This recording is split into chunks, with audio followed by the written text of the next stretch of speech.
예배에 오신 여러분을 주님의 이름으로 환영합니다. 우리 같이 주 예수보다 더 귀한 것은 없네, 우리 가사를 생각하면서 같이 찬양하겠습니다.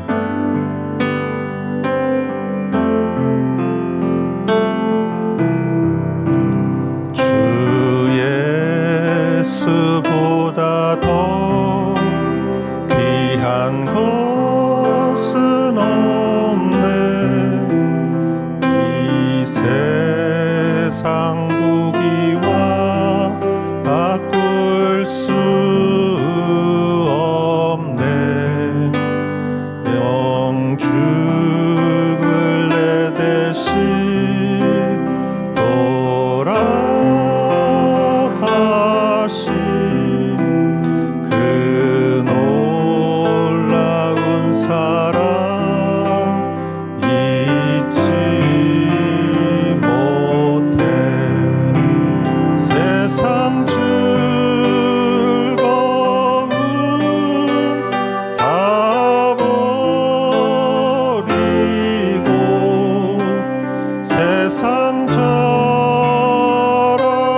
다 버렸네. 주 예수보다 더 귀한 것은 없네, 예수 밖에는 없네. 주 예수보다 더, 주 예수보다 더 귀한 것은 없네. 이 세상 명예와 바꿀 수 없네. 이전에 즐기던 세상 일도 주 사랑하는 마음 뺏지 못해. 세상 즐거움 다 버리고 세상 자랑 다 버렸네. 주 예수보다 더 귀한 것은 없네, 예수 밖에는 없네. 주 예수보다 더, 주 예수보다 더 귀한 것은 없네. 이 세상 행복과 바꿀 수 없네. 유혹과 핍박이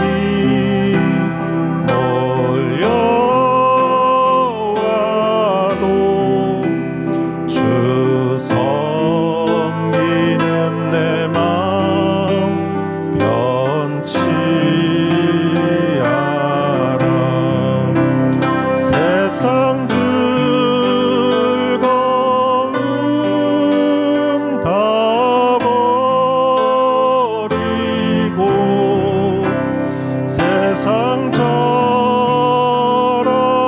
다 버렸네. 주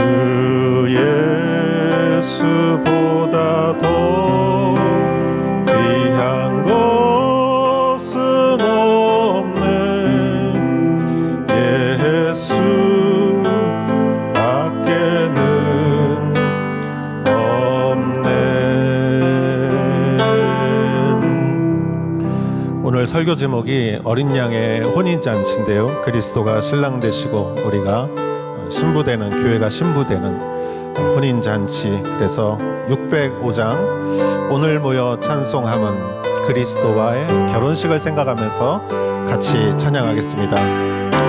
오늘 모여 찬송함은 형제자매 즐거움, 거룩하신 주 뜻대로 혼인 예식합니다. 신랑 신부 이 두 사람 한 몸 되게 하시고 온 집안이 하나 되고 한 뜻 되게 하소서. 세상에서 사는 동안 한 길 가게 하시고 마음과 뜻이 하나 되어 주 따르게 하소서. 서로 믿고 존경하며 서로 돕고 사랑해 고와 나을 함께하며 승리하게 하소서. 아버지여 우리들이 기도하고 바람은 저를 부부 세상에서 괴로워하게 하소서. 이 두 사람 감화하사 항상 주를 섬기며 이 세상을 살아갈 때 행복하게 하소서. 아멘.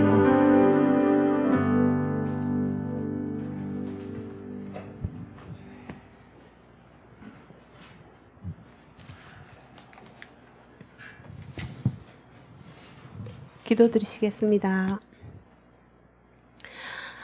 할렐루야. 우리 하나님께 찬양함이 선함이요 찬송함이 아름답고 마땅하도다. 여호와께서 예루살렘을 세우시며 이스라엘의 흩어진 자를 모으시며 상심한 자를 고치시며 저희 상처를 싸매시는도다. 아멘. 오늘도 주의 지으신 모든 것을 다스리시고 붙드시며 지키시는 주의 이름을 찬양하며 송축합니다. 오늘도 주님이 정하신 거룩한 날을 구별하여 주의 지체된 교회 공동체가 함께 모여 예배를 드립니다. 한 주간 동안 각자의 삶의 자리에서 삶의 예배를 드리다가 나온 주의 백성들이 함께 드리는 이 예배를 주여 받아 주시옵소서. 이 시간 주님 앞에 다시 우리의 연약함과 부족함을 내려놓기를 원합니다. 한 주간 동안 바쁘게 살면서 신앙의 방향이 어긋나 있는 것이 있다면 이 시간 바로잡아 주시고, 또 많은 말과 많은 일을 했지만 옳은 삶을 증거하지 못했다면 용서하여 주시옵소서. 주의 보혈로 덮으시고 정결하게 씻어주시고 다시 새롭게 하여 주시옵소서. 자비로우신 주님, 아직도 이 땅에는 코로나가 계속되고 또 폭력과 내전이 계속되고 또 주의 교회와 성도들을 억압하고 핍박하는 나라와 지도자들이 있습니다. 세상에 많은 거짓 정보와 유혹은 어린 자녀들과 청년들이 하나님을 예배하는 것으로부터 멀어지게 합니다. 주님, 이런 시대에 우리가 깨어 기도하지 않고는 이런 시험과 유혹을 이길 수 없습니다. 사랑하는 주님, 17일부터 있을 온누리 회복축제를 통해서 치유와 회복이 충만하게 하시고, 또 24일 날 다니엘 김 목사님 집회를 통해서도 우리에게 기도의 영과 예배의 영이 회복되게 하여 주시옵소서. 또한 새 학교 진학을 준비하는 자녀들을 붙들어 주시고 지혜를 주셔서 주님이 원하시는 인도하심을 받을 수 있도록 인도하여 주시옵소서.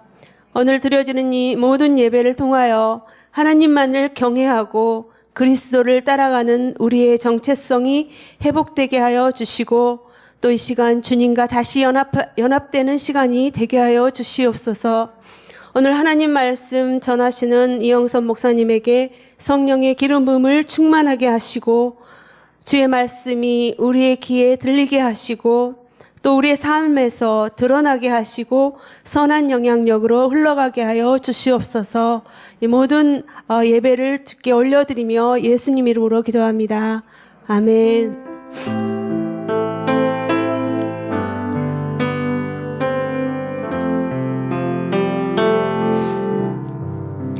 이 시간 주일 2시 예배에 나오신 여러분 한 분 한 분들을 축복하며 환영합니다. 우리 서로 함께 축복하기를 원합니다. 평화, 하나님의 평화가 하나님 영광이 당신의 삶에 넘쳐나기를 평화 하나님의 평강이 당신의 삶에 가득하기를 축복합니다. 환영하고 축복합니다. 이 시간에 광고 드리겠습니다. 추수감사절 예배 광고입니다. 다음 주일은 우리 1년 동안에 하나님께서 베풀어 주신 은혜를 생각하면서 추수감사절 예배로 드리는 주일이 되겠습니다.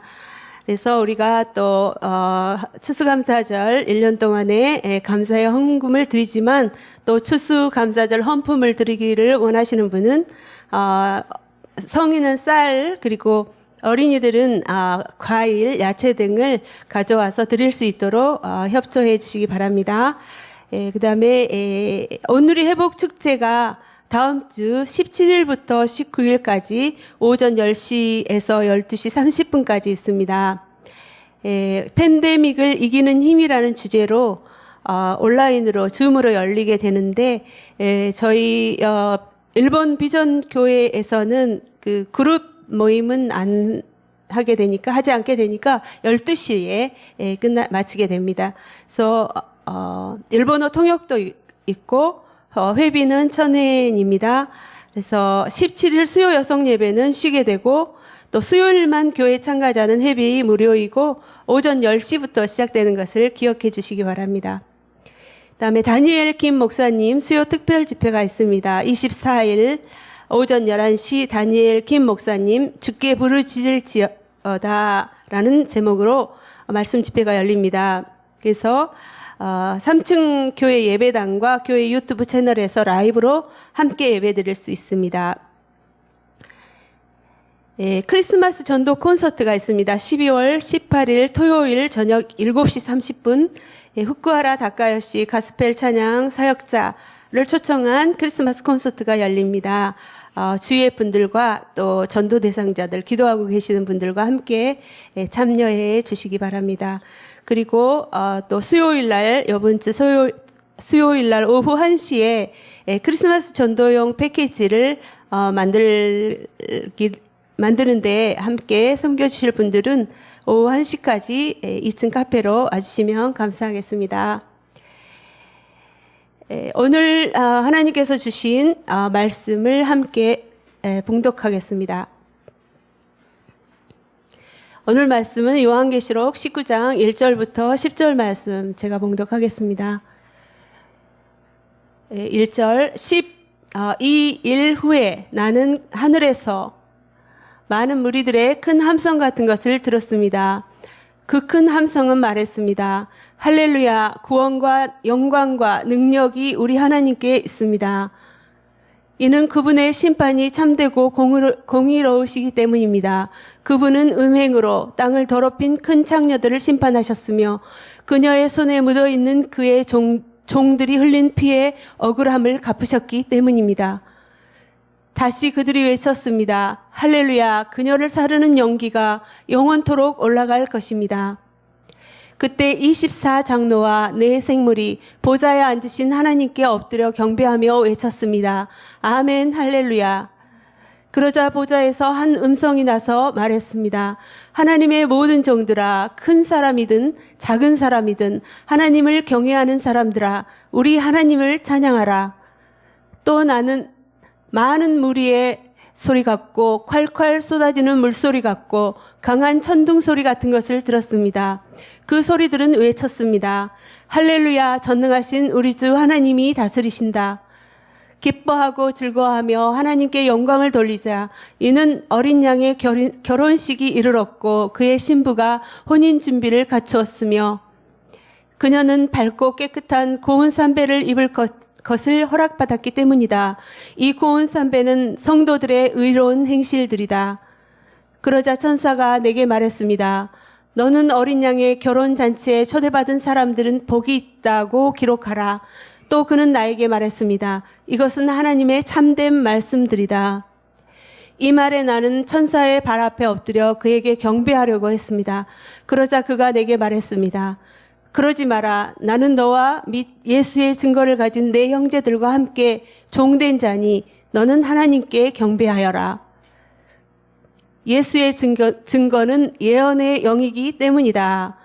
아멘. 이 시간에 다니엘 킴 목사님 집회 영상을 본 다음에 이영선 목사님께서 어린 양의 혼인잔치라는 제목으로 하나님의 말씀을 전해주시겠습니다. 우리는 이 시대를 어떠한 자세로 살아가야 하는지, 우리에게 어울리는 자세는 울고 애곡하며 애통하는 것입니다. 애가를 부르는 것입니다. 예수께서 돌이켜 그들을 향하여 이르시되 예루살렘의 딸들아 나를 위하여 울지 말고 너희와 너희 자녀를 위하여 울라. 이 시대를 살아가는 우리의 입술에 합당한 곡조입니다. 슬프도다. 더 나아가 우리의 죄를 깨닫고 회개하시기 바랍니다. 이것이 낙심에서 소망으로 가는 통로인 것입니다. 이것이 좌절에서 예배로 회복되는 여정인 것입니다. 여러분이 오늘 경험하고 있는 이 고통과 고난과 역경과 아픔과 이 외로움은 오늘 여러분을 어느 방향으로 이끌고 계십니까?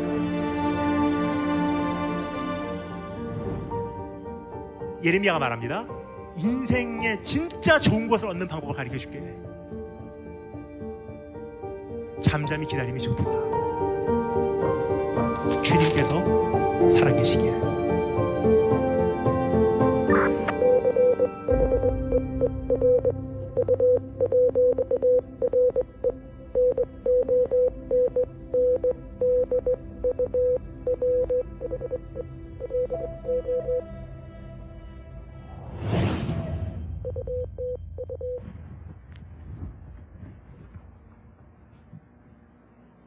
네, 11월 24일 잠잠히 기다리세요라는 말이 오늘 말씀하고 또 연결되지 않나 생각이 됩니다. 이 세상에는 이해하지 못하는 일들이 참 많습니다.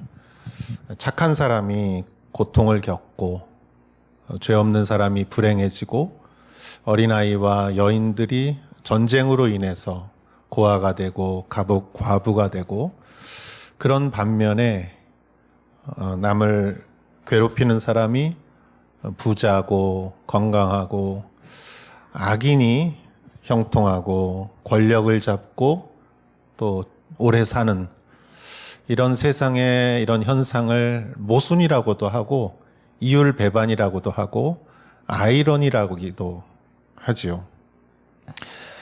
그런 의미에서 세상은 불공평하고 그것을 인과응보가 완전히 이루어지지 않는 그런 세상의 현실이 있는 것이 당연합니다. 그것을 우리는 부정할 수는 없습니다.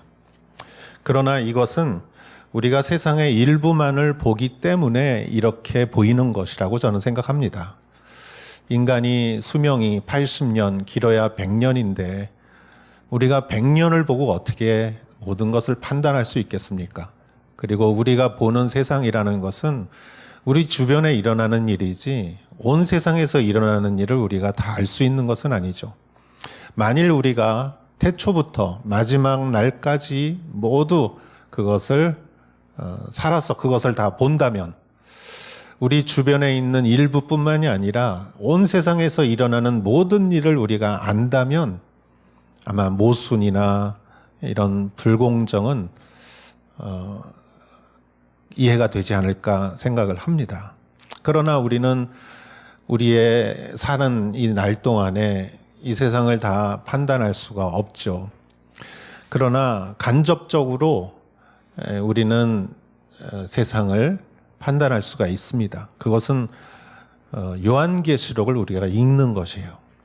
요한계시록은 세상의 마지막 날 일어날 일을 우리에게 말해주는 것이기 때문에, 그리고 온 세상에 있는 모든 일들을 우리에게 말해주는 것이기 때문에 우리가 오랜 시간을 살 수 없지만 요한계시록의 눈으로 오늘날의 현실을 바라본다면 불공평 같은 거, 불공평하지만 그러나 결국은 바벨론을 멸망하고, 그리고 그리스도의 신부는 신랑을 맞이해서 결혼잔치를 하게 되는 것이죠. 세상이 화려하고 권력이 있는 것 같지만 그러나 그것은 멸망하는 것이고, 하나님의 백성들은 새하늘과 새 땅의 주인이 되는, 이것을 본다면, 이것을 믿는다면 그것이 그런 모순과 부조리가 내 안에서 해결될 수 있는 것이죠. 그렇기 때문에 요한계시록은 미래에 일어날 이런 일이 일어날 것이다 라고 읽으면은 요한계시록의 진정한 의미를 우리는 알지 못합니다. 요한계시록은 그 마지막 날 일어날 일을 오늘날로 끌고 와서 읽어야 돼요. 그래서 요한계시록이라는 안경으로 오늘날을 바라보아야 하는 것이에요. 그래서 하나님께서 우리에게 요한계시록은 안경처럼 우리에게 주신 거예요. 오늘날을 살아가는 사람들이 요한계시록의 눈으로 바라보라 이거예요. 그럴 때 우리가 이러한 역설과 아이러니와 모순이 어느 정도 내 안에서 소화될 수 있는 것이죠. 그렇지만 요한계시록이라는 안경을 가지고 오늘날을 바라볼 때 필요한 것이 또 하나가 있습니다. 그것은 믿음입니다. 믿음 없이 그걸 바라볼 수는 없어요. 요한계시록이 반드시 성취된다는 믿음을 가지고 이것을 보아야 하는 것이죠. 믿음은 바라는 것들의 실상이요 보지 못하는 것들의 증거라고 그랬어요.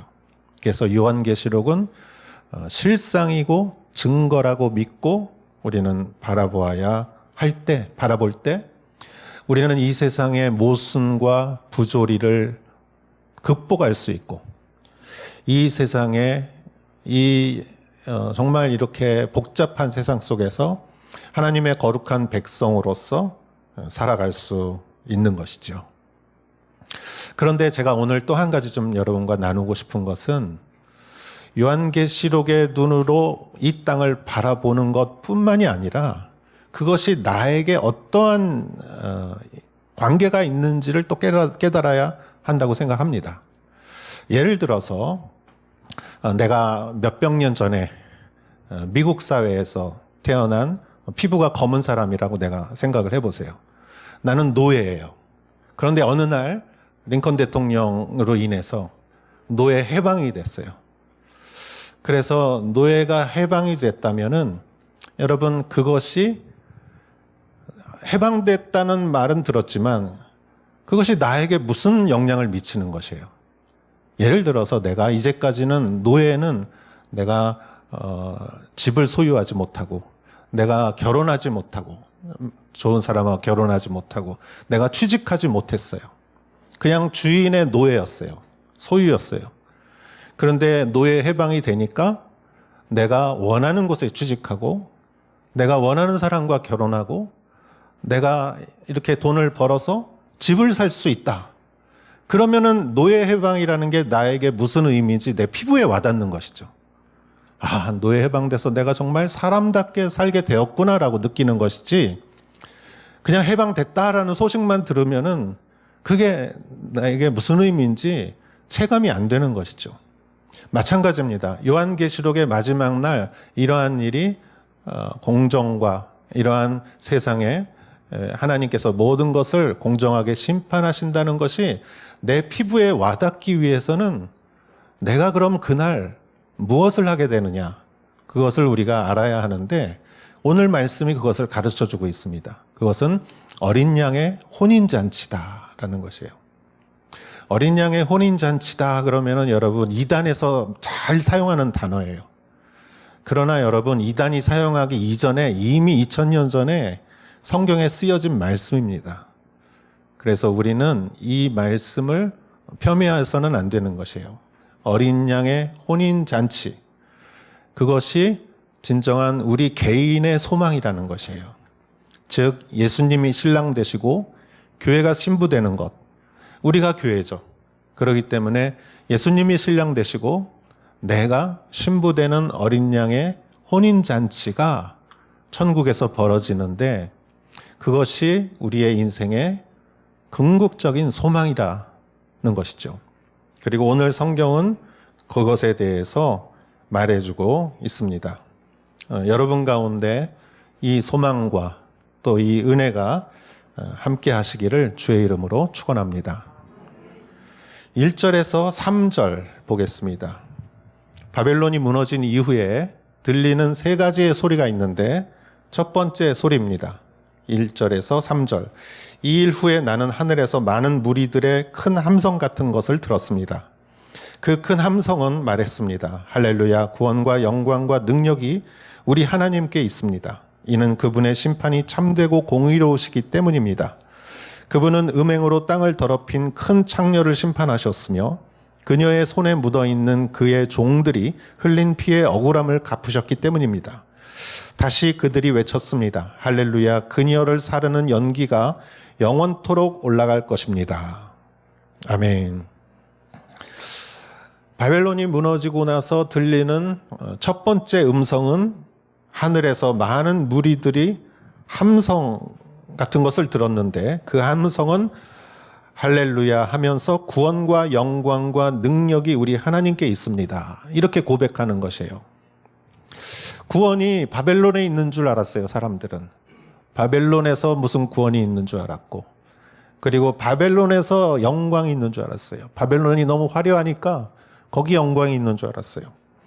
그리고 바벨론의 능력이 있는 줄 알았어요.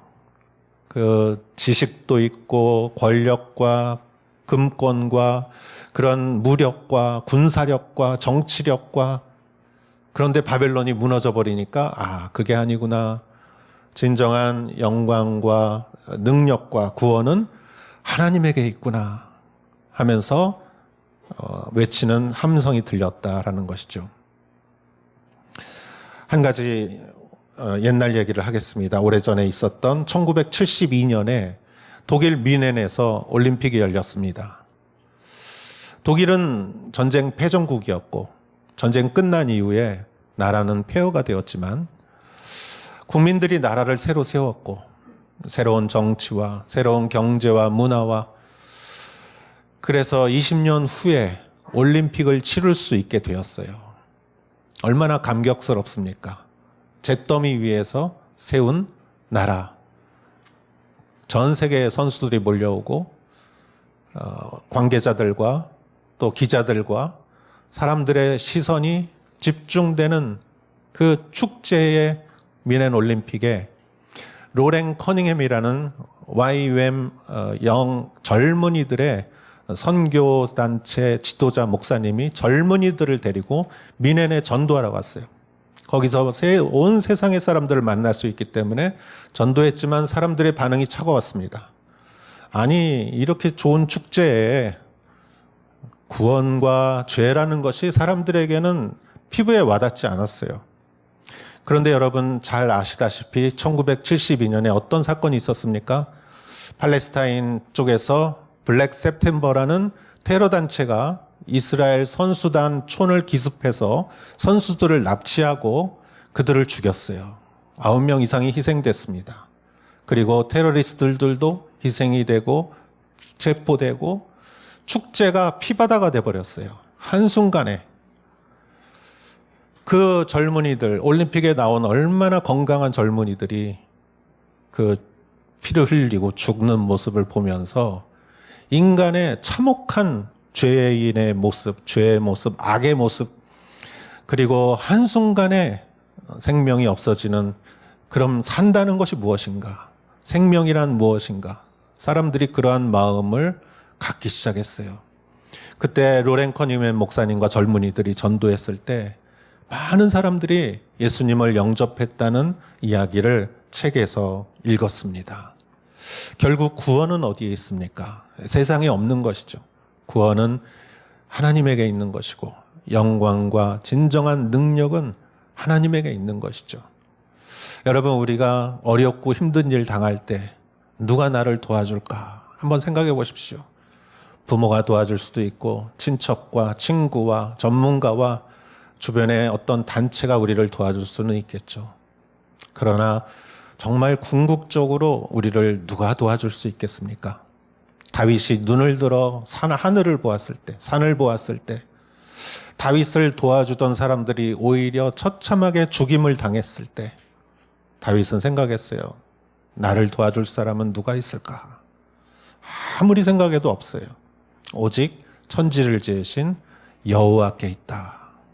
할렐루야. 우리는 지금 아직 바벨론이 멸망하지는 않았지만 우리는 이 계시록을 읽으면서 그것을 깨닫는 것이죠. 구원과 영광과 능력이 하나님에게 있습니다. 할렐루야. 두 번째 음성이 들렸습니다. 이 음성은 좀 짧은 음성입니다. 4절 5절 읽겠습니다. 그때 24장로와 네 생물이 보좌에 앉으신 하나님께 엎드려 경배하며 외쳤습니다. 아멘 할렐루야. 그러자 보좌에서 한 음성이 나서 말했습니다. 하나님의 모든 종들아, 큰 사람이든 작은 사람이든 하나님을 경외하는 사람들아, 우리 하나님을 찬양하라. 아멘. 계시록의 첫 부분에 나왔던 24장로와 네 생물이 하나님께 경배하며 아멘 할렐루야라고 외쳤습니다. 할렐루야라는 말 자체가 찬양하라는 말이죠. 주님을 찬양하라. 5절에서도 보좌에서 음성이 나서 뒷부분에 하나님을 경외하는 사람들아 우리 하나님을 찬양하라.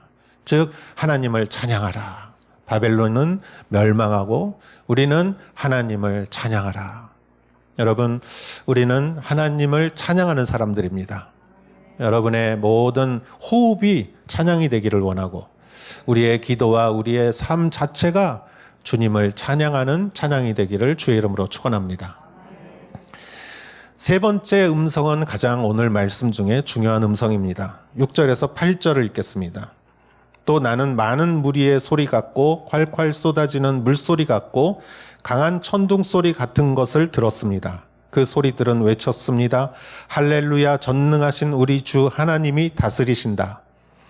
기뻐하고 즐거워하며 하나님께 영광을 돌리자. 이는 어린 양의 결혼식이 이르렀고 그의 신부가 혼인 준비를 갖추었으며 그녀는 밝고 깨끗한 고운 삼배를 입은 것을 허락받았기 때문이다.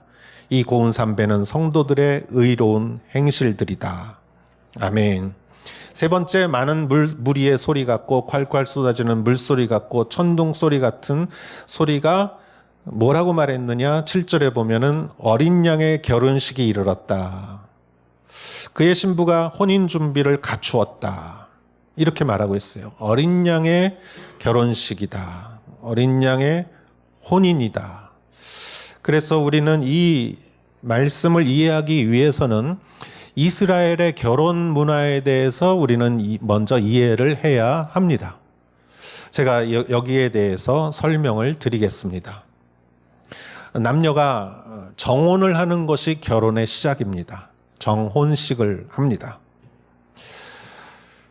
그런데 이것은 남자가 이렇게 지참금을 가지고 신부의 아버지에게 가서 결혼을 허락받고 결혼을 허락하면은 이제 그 지참금을 주고 그리고 정혼식을 하는데 이 정혼식은 결혼의 법적 효력이 시작되는 것이에요.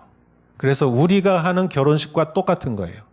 정혼식은 결혼의 법적 효력이 됐기 때문에 남자는 남편이고 부인은 아내가 되는 것이고 두 사람은 서로에게 순결을 지켜야 되는 것인데 예수님의 어머니 아버지 마리아와 요셉이 정혼했다라는 것은 즉 두 사람이 법적으로 결혼을 부부라는 뜻이에요. 그래서 요셉이 굉장히 곤란한 그런 것을 우리가 성경에서 읽을 수 있습니다. 그래서 이스라엘에서 정혼을 했다가 파혼을 하면은 그게 파혼이 아니라 이혼이 됩니다. 법적 부분대 파혼을 했기 때문에 그것을 이혼이라고 이렇게 여기는 것이죠. 자, 그러면은 두 사람이 정혼을 하면 신랑은 자기 집에 가서 1년 정도 처소를 준비합니다. 두 사람이 살 집을 준비하고 마련하는데 한 1년 정도가 걸린다고 합니다. 신부는 그 신랑을 기다리는 것이죠. 신부로서, 이미 법적인 아내로서 기다리는 것이에요. 그리고 이제 처소가 준비가 되면은 신랑이 신부를 데리러 가는데 언제 가냐면 한밤중에 가요. 그래서 마태복음 25장에 보면은 10처녀가 신랑을 맞이하면서 등불을 준비하죠.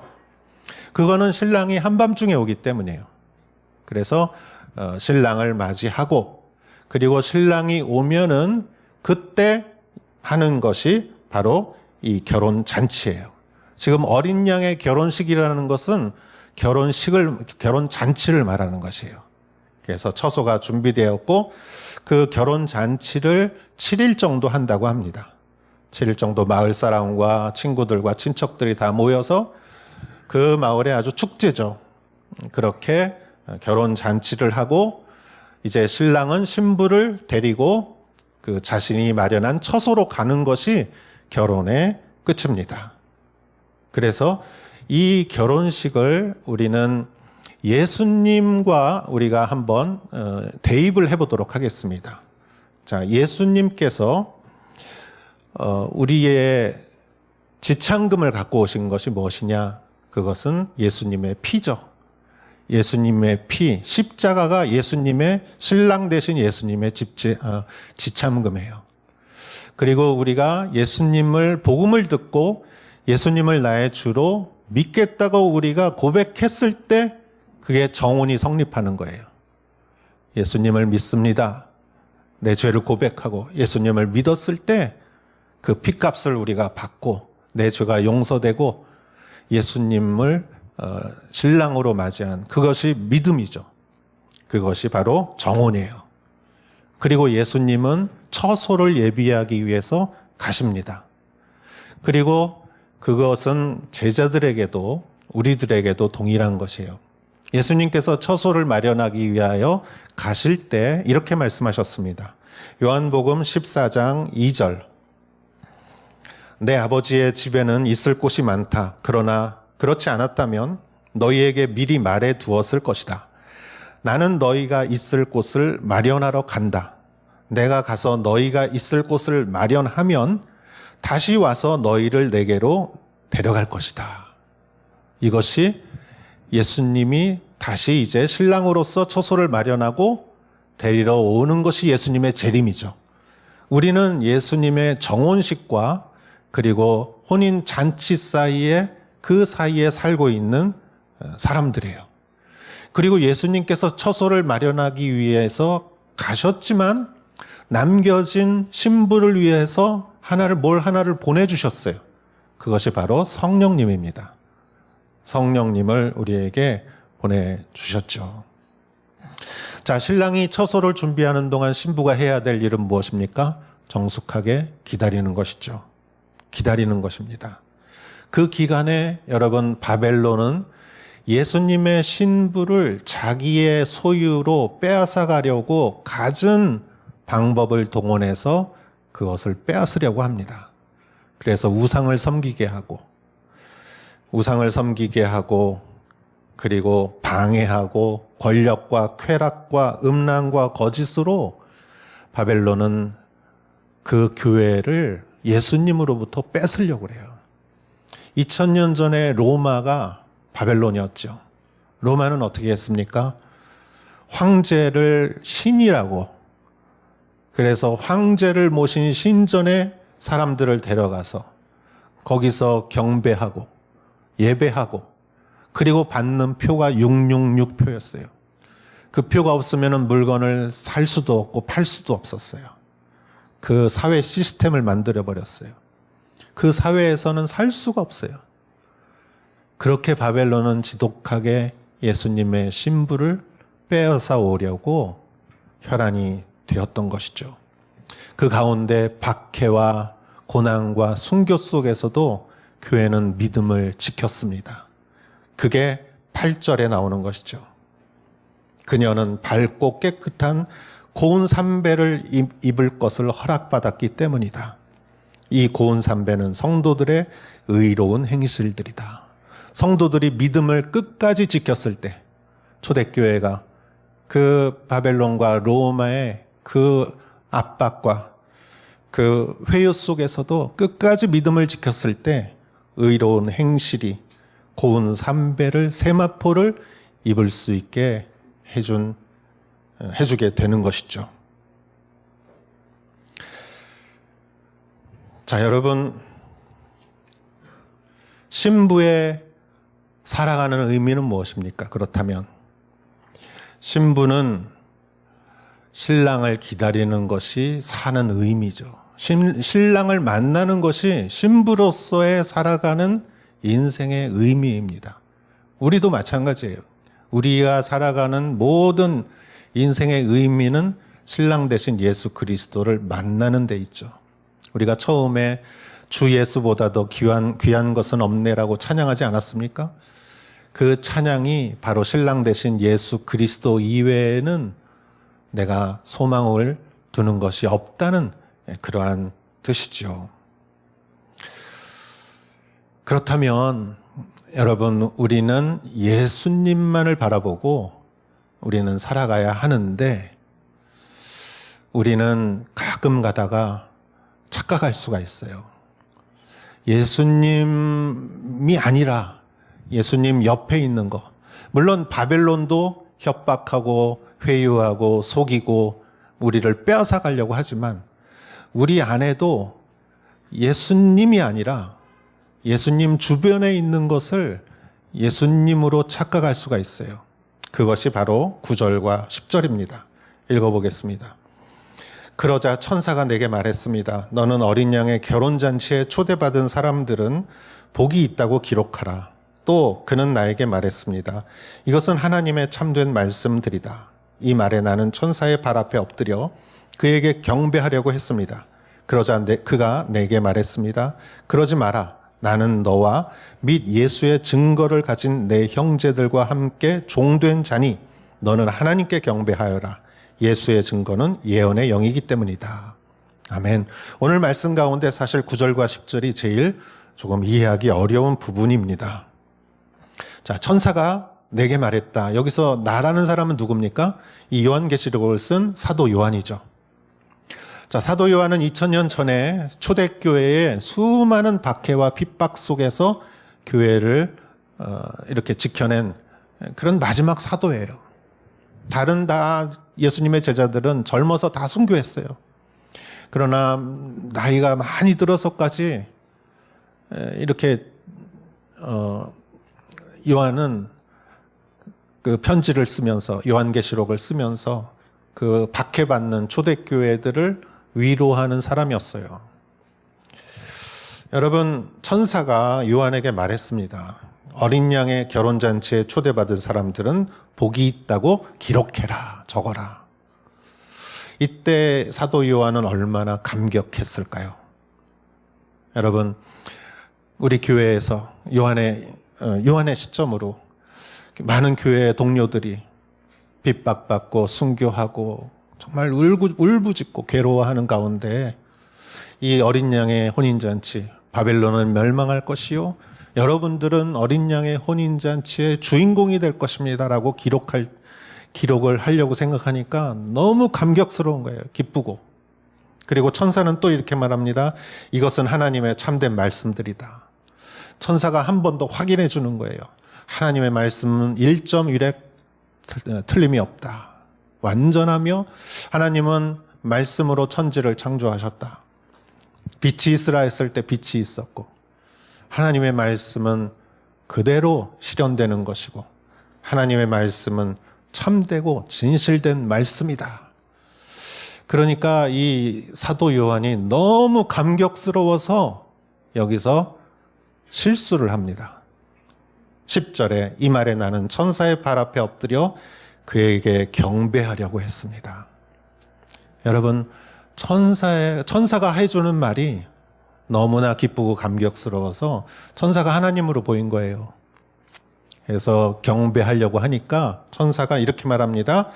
나도 종입니다. 나도 하나님의 종이고 당신도 하나님의 종이고 나도 하나님의 종된 자니 하나님에게 예배해야지 나한테 예배해서는 안 됩니다.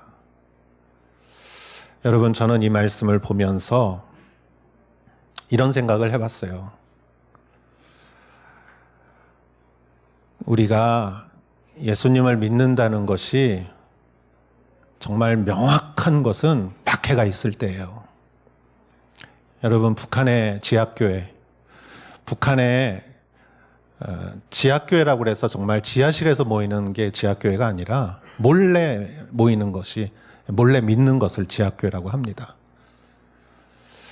여러분, 북한에서 예수님 믿는 거, 성경책 갖고 있는 거 드러나면은 총살감이죠. 예수님 믿어서 좋은 게 하나도 없어요. 그런데도 예수님을 믿어요. 그거는 진짜 믿는 거예요.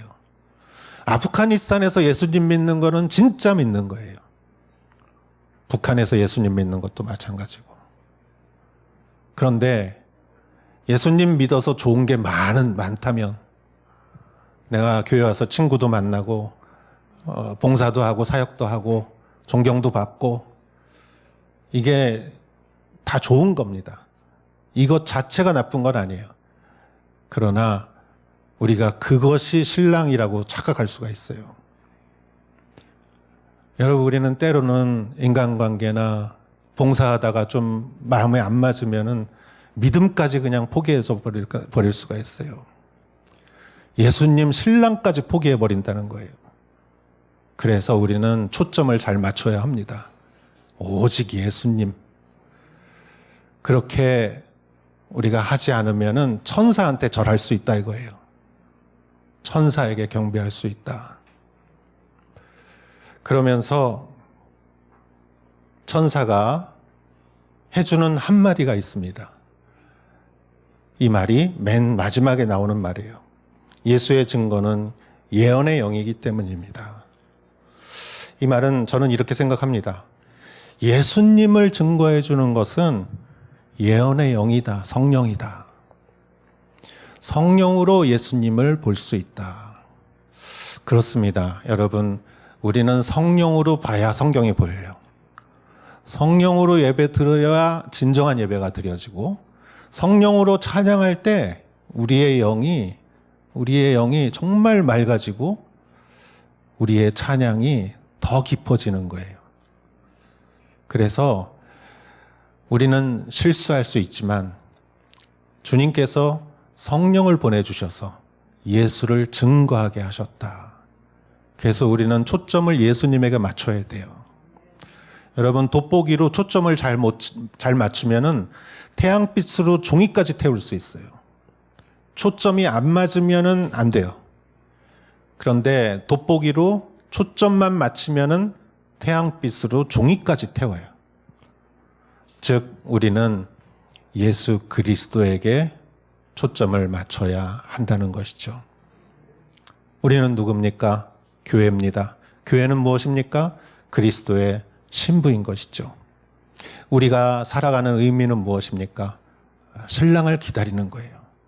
그 신랑은 누구십니까? 예수 그리스도예요. 예수 그리스도의 일도 아니고, 예수 그리스도의 친구도 아니고, 예수 그리스도에 관계된 것도 아니고, 오직 우리는 예수 그리스도.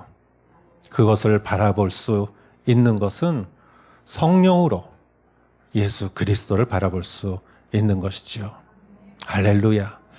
오늘 이 시간 우리 한번 같이 기도했으면 좋겠습니다. 여러분, 나를 구원해 주신 것은 예수님이시죠. 오직 예수님 안에 구원이 있습니다. 예수님의 일이 아닙니다.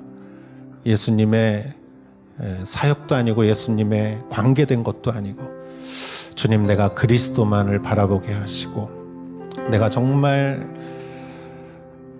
그 그리스도의 신부로서 그리스도와 결혼잔치날 모든 이 세상의 모순과 모든 아이러니와 불공정과 이런 모든 것들이 사라지는 그날까지 오직 그리스도만을 바라보며 나아가게 하여 주시옵소서. 같이 기도하겠습니다. 하나님 아버지, 감사합니다.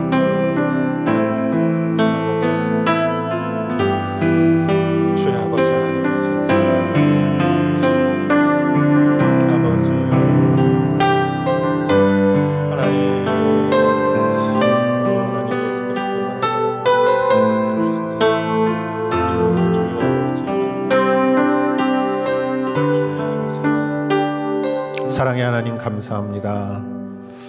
묵시록을 통하여서 오늘날 이 세상에 복잡하고 참 혼란스러운 이 세상에 요한계시록의 믿음을 가지고 우리는 이 세상을 살아가게 하시고 그 안에서 소망과 또 지혜를 발견하게 하여 주시옵소서. 오늘 말씀을 우리 마음에 새겨주시고 또 우리가 가는 모든 길에 우리의 말씀의 등불이 우리를 밝혀줄 것을 믿사오며 모든 말씀을 예수님의 이름으로 기도하였사옵나이다. 아멘. 우리 다 같이 일어나시어 봉헌 찬송 드리겠습니다.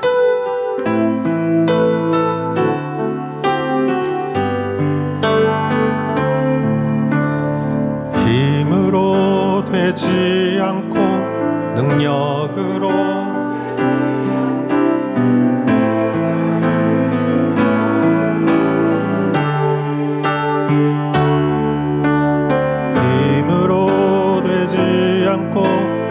능력으로 되지 않는 오직 나의 영으로 인해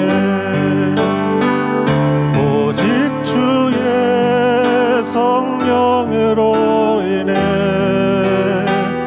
높은 산도 그 앞에서 다 낮아지 오직 주의 성령으로 인해 성전은 다시 세워지리라.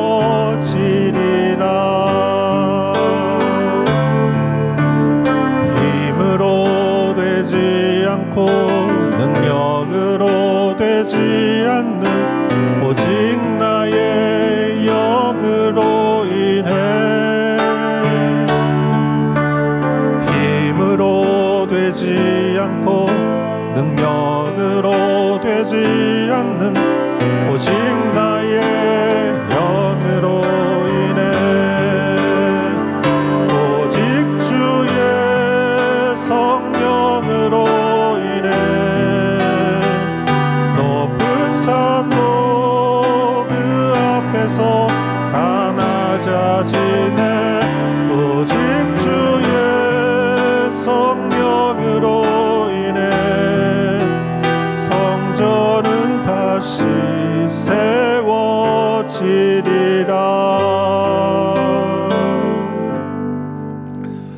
하나님이 이 오사카 이 신의 한복판에서 거룩한 주님의 예배를 드리는 주님의 백성을 굽어보시고 우리의 믿음을 보시고 주님을 기다리며 주님의 마음대로 주님의 성령에 의해서 살아가는 이 백성을 주님 항상 돌보시옵소서. 주님, 우리가 마음을 다하여 예배를 드렸사오니 이 예배의 영이 이 오사카 땅에 흘러 넘치게 하여 주시옵소서. 하나님 아버지, 우리가 마음으로 주님께 이 예물을 드렸습니다. 한 분 한 분 정성을 다하여 감사와 헌신으로 하나님 앞에 드렸사오니 하나님 한 분 한 분과 그 가정을 기억하시고 하나님께서 더욱 풍성한 것을 허락하여 주시옵소서.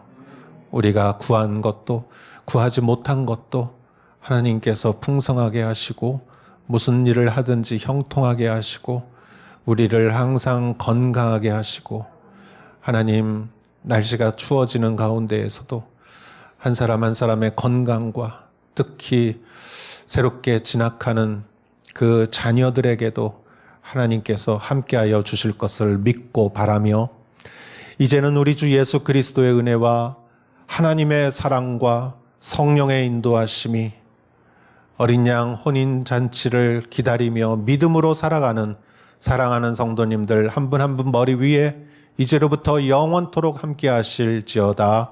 아멘.